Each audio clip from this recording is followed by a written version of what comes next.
یه فرصت عالی برای گل زدن. نه، پرسپولیس فعلا تا اینجا در گلزنی ناکام بزرگ بوده.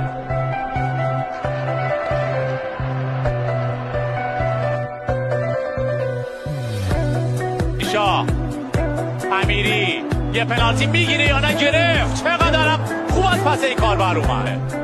اینجا در این لحظه فرصت، یه مکس خونسردی کنانی زادگان کاملا میخکوب میکنه فرزین گروسیان از برتری خودش با توجه به 10 نفره شدن استقلال خوزستان استفاده ببره و حالا گل دوم.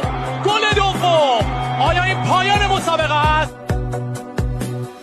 مردد گروسیان بیرون بیاد یا نه؟ ضربه آل کثیر، گل مساوی. پرسپولیس به بازی برمیگرده. عالیشاه، دانیال اسماعیلی فر، یه موقعیت، یه ضربه، برمیگرده زیر طاق دروازه.